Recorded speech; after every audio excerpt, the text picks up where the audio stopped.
dihay usa ka istorya, tinuod nga istorya, dihay na-possess nga iglesia ni Kristo. Dito sa Ubay, Bohol. Ito ato rin na mong saba. Ang nahitabo, dito na mga ministro. Naman sila yung mga awit. Kanta sila dito, mga religious songs.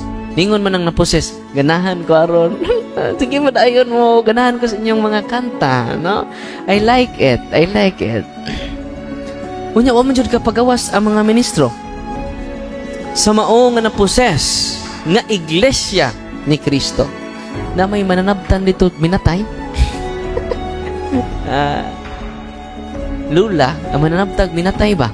Nakusog kayo mo kantag, Salve Regina, Mater Misericorde, Vita Dulcedo. Gi-invite sa ilang silingan ni Iglesia ni Kristo. Tawag atong mananabtan, be. Suway ko nung papray ni. Pagkanta Salve Regina, pag-rosaryo. Ayaw na napabalik ka ng tiguang, ka na iyang kanta, sakit kayo. Naturture man ang Iglesia ni Kristo nga naposes sa rosaryo o sa kanta nga Salve Regina. Kunya namalik na po mga ministro. Mingon na mo po ang poses. I like your song. I like it. Muna nga na nag-decide na lang ang family nga di na pabalikon nilang ministro. Tiganahan man. Kasti lang tikia. Unang ilan lang nang isikreto hangtod ka doon na-liberate ang ilang anak because of the rosary. At ang pakpakan. Si Mama Mary. Nalipay ba mo? Munang kitang tanan nga ni Adini karon, ingon si Saint John Paul ba to?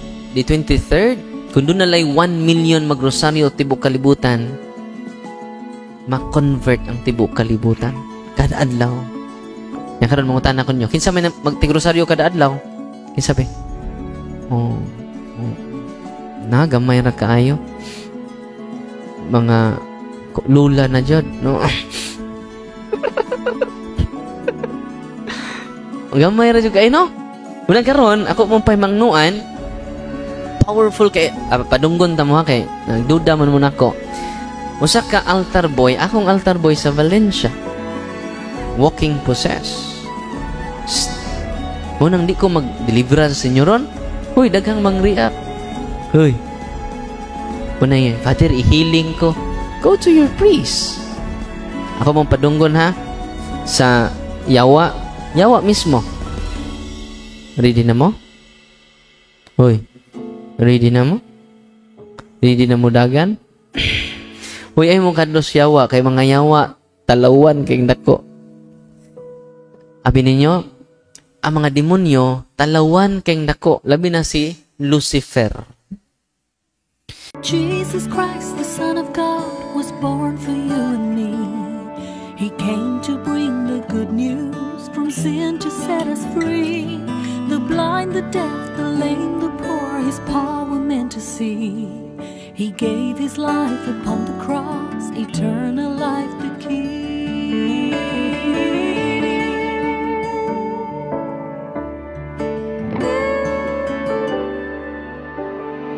He broke bread and shed wine before His agony.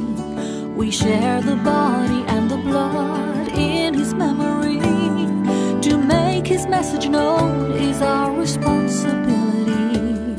So here we are to pledge our lives to the Lord.